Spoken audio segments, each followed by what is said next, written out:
अस्सलाम वालेकुम नादरीन, आप यूट्यूब चैनल देख रहे हैं। मैं इमरान खान हूं। नादरीन, कश्मीर के हवाले से, इसराइल के हवाले से बड़ी इंपॉर्टेंट डेवलपमेंट्स हैं। अब चीजें सामने आ रही और खुलकर प्लेयर्स जो है वो सामने आ रहे हैं। नंबर एक, कश्मीर के अंदर जो कुछ भी किया गया किसी तरह करके जुम्मे के दिन मुज़ाकरात के अंदर लगाए गए और ये एजेंसियों ने रिपोर्ट दे दी थी 1 तारीख की रात को कि जनाब कश्मीर हाथ से निकल रहा है, जो कुछ आप वहां पे कर रहे हैं या जो वहां पॉलिसी चल रही है ये काम नहीं करेगी। तो फिर फौरी तौर पे सियासी क़यादत को आगे लाया गया। जो गालम गलोच की जा रही थी, जो टाउट्स छोड़े हुए थे कि इनको गद्दार कहो, इनको बुरा भला कहो, यानी वहां पे मैंने कुछ इलाकों में चेक किया, उन्होंने कहा जी हमारे घरों में मर्द अभी बाकी नहीं है, ये सारे लोग चले गए हैं और जा रहे हैं, बढ़ रहे हैं मुजफ्फराबाद की तरफ। तो 3 जो मेन डिवीजन है, मुजफ्फराबाद डिवीजन है, मीरपुर है, रावलाकोट डिवीजन है, ये सारे आगे बढ़ते बढ़ते अब कोहाला के अंदर एक बहुत बड़े पैमाने पर अवामी इज्तिमा मौजूद है। अब ये इतने लोग हैं कि सर ही सर नजर आते हैं हर तरफ। अवाम का एक समंदर है जो वहां पे पहुंच गया और ये सारे रास्ते लोग लड़ते हुए आए हैं। जो लोग पुंछ से आए हैं वो तो बहुत उन्होंने लड़ाई लड़ी है और पुलिस वालों को और एफसी वालों को उन्होंने बहुत मारा। इस्लामाबाद पुलिस वालों को आजाद कश्मीर में मुजाहिरीन ने बहुत मारा और वो उन्हें इसलिए मारा कि ये लोग उन्हें मार रहे थे। यानी जैसे हमें ये दुख होता है ना, कोई यूनिफॉर्म में बंदा बैठ के जमीन पे मार खा रहा है और उसे मुजाहिरीन मार रहे हैं, बिल्कुल ऐसे ही हमें दुख होता है जब यूनिफॉर्म वाले इकट्ठे होकर आम आदमी को मारते हैं। हम पिछले 3-4 साल से लगातार मनाजिर देख रहे हैं और इससे पहले भी हम माजी में देखते रहे हैं कि यूनिफॉर्म वालों को मारने का बहुत शौक है। ये चाहे पुलिस है, चाहे रेंजर्स है, चाहे एफसी है, ये बहुत मारते हैं, लोगों को मारते हैं डंडों के साथ, ठुड्डों के साथ, और इंसान को इंसान समझते ही नहीं, हत्ता कि इंसानों को गोलियां भी मार देते हैं। लेकिन जब ये काबू आ जाए अवाम के तो फिर अवाम भी मारती है। तो फिर अब रोना किस बात का, अब तकलीफ किस बात की? मामला तो उन लोगों का है जो इन्हें लड़ाते हैं आपस में। यानी मोहसिन नकवी गया अस्पताल में, मैं वीडियो देख रहा था, कैसी बेशर्मी और डिटाई है। वो जाकर पुलिस वालों से पूछ रहा है, डट कर लड़े हो ना, मुकाबला किया है ना, क्यों इनको तूने इंडिया भेजा था या इनको लड़ने के लिए दहशतगर्दों से लड़ने के लिए भेजा था, या ये वो वाला एसएचओ है जिसने दहशतगर्दों से जाके बलूचिस्तान में लड़ना था? भाई आपस में पाकिस्तानियों से लड़ा के तो ये आगे पूछ रहा कि डट के लड़े हो कि बॉर्डर से बुलाए हैं पुलिस वाले।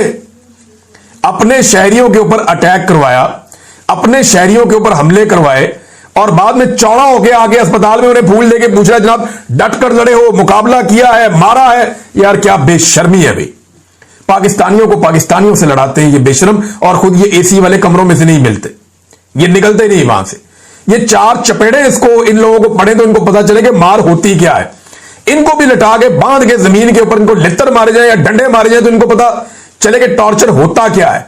ये लोगों को टॉर्चर करवा के, बीमार ज़हनियत के लोग वीडियोस बनवा के एंजॉय करते हैं कि जनाब हमें टॉर्चर करके दिखाओ, हम देखना चाहते हैं। अस्पताल में जाके पूछ रहा कैसा तुमने मारा, तुम डट कर लड़े?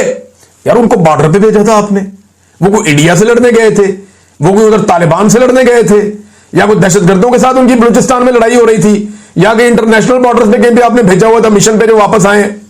भाई अपने शहरियों को मारने आपने भेजा था। अफसोस की बात यह है कि दोनों तरफ लोग मारे भी गए, दोनों तरफ लोग जख्मी भी हुए। अब कश्मीर पाकिस्तान से मुख्तलिफ है, वो लोग खाली मार नहीं ना खाते, वो आगे से मारते भी हैं। पाकिस्तानी जो है इनमें ज्यादातर लोग खाली मार खा लेते हैं, लेकिन कश्मीरियों का थोड़ा सा तरीकाकार मुख्तलिफ है, वो वापस मारते हैं और जब वो वापस मारते हैं तो फिर तकलीफ भी होती है।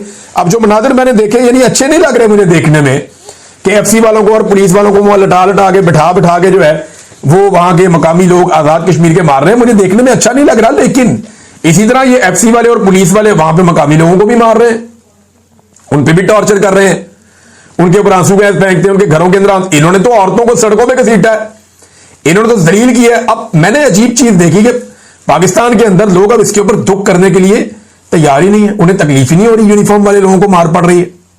वो कह रहे ठीक है जी, ये भी ऐसे ही मारते हैं, ये हमारी बच्चों को, औरतों को मारते हैं, खवातीन को उठा के ले जाते हैं, ये बहन बेटियों को अगवा कर लेते हैं, बहुओं को अगवा कर लेते हैं, ये बच्चों को टॉर्चर करके माओं को वीडियो भेजते हैं, ये मासूम बच्चों को उठा के थानों में ले जाते हैं, गिरफ्तार कर लेते हैं, ये औरतों को सड़कों के ऊपर घसीटते हैं, जेलों में डाल देते हैं। अब ये जो कुछ इन्होंने किया उसके बाद अब ये सिक्योरिटी फोर्सेस को सोचना पड़ेगा। आपने कभी गौर किया है कि जो सबसे बड़ी सिक्योरिटी फोर्स है उसको इस काम के लिए इस्तेमाल नहीं किया जाता, गंदा किया जाता है हमेशा पुलिस को। यानी मिलिट्री एस्टेब्लिशमेंट के गंदे कपड़े हमेशा पुलिस धोती है, एफसी धोती है, उन्हें कहते हैं गंदा काम है ये, तुम करो, बदनामी होगी तुम्हारी, होगी जिल्लत होगी तुम्हारी। क्यों? ये इदारे नहीं है। इन्होंने तो रोजाना अवाम के बीच में रहना होता है, अवाम के बीच में जाना होता है।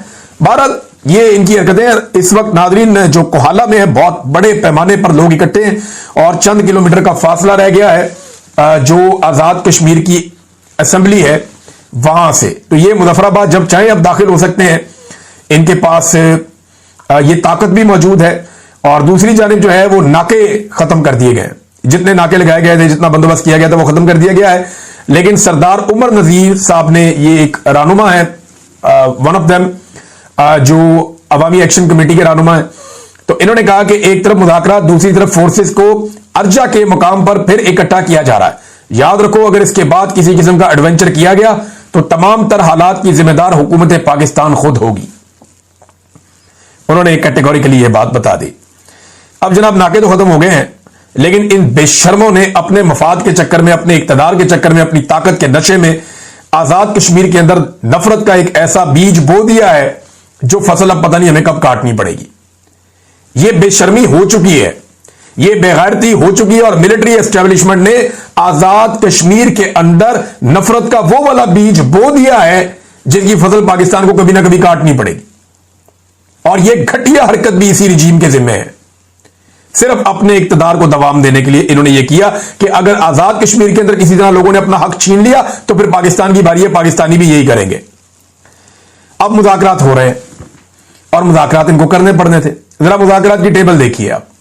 एक तरफ बैठे हैं वफाकी वुज़रा, साबिक वज़ीर आज़म, साबिक वुज़रा, मौजूदा वुज़रा, कैसे बड़े बड़े मुंह हैं इनके, चमकते हुए 100 वाट के बल्ब की तरह इनके मुंह चमकते हैं, क्योंकि इन्होंने बेहतरीन खुराकें खाई हैं, इनके पास बेशुमार पैसा है, ये बड़ी बड़ी गाड़ियों में, हेलीकॉप्टर में ट्रेवल करते हैं, ये इक्तदार के मालिक हैं और करप्शन कर करके इन लोगों ने मुल्क का बेड़ा गर्क कर दिया। और दूसरी तरफ सामने कौन बैठा है? ये बिल्कुल चंद लोग, एक दुकानदार, एक आम आदमी, ये आया मुज़ाकरात करने के लिए अपनी कौम के बिहाफ के ऊपर। ये है तब्दीली जो आजाद कश्मीर में आई। पाकिस्तानियों को यह सीखना पड़ेगा और इससे सीखकर पाकिस्तानियों को आगे बढ़ना पड़ेगा। इसके अलावा पाकिस्तानियों के पास रास्ता कोई नहीं है। अब नाज़रीन मुज़ाकरात हो रहे हैं। मुज़ाकरात में जो मेन चीज है वो वही 12 सीटें हैं कि जनाब ये 12 सीटें जो है ना, इनको तो फौरी तौर पे आप खत्म करें। अगर ये 12 सीटें खत्म नहीं होती तो फिर बात आगे नहीं बढ़ती। बात आगे बढ़ेगी जब आप ये 12 सीटें खत्म करेंगे। अब इसमें कुछ इतलात आ रही हैं कि कुछ चीजें तय हो गई हैं और कुछ चीजें तय हो जाएंगी, लेकिन ये 12 सीटों पे है कौन, जरा आपको मैं बताता हूं। ये नाज़रीन एक पेशावर से है वजीर खजाना, जो आजाद कश्मीर का वजीर खजाना है वो पेशावर से है, अब्दुल माजिद खान। फिर इसके बाद जो है वजीर ट्रांसपोर्ट, ये रावलपिंडी से आया हुआ है, जावेद भट्ट।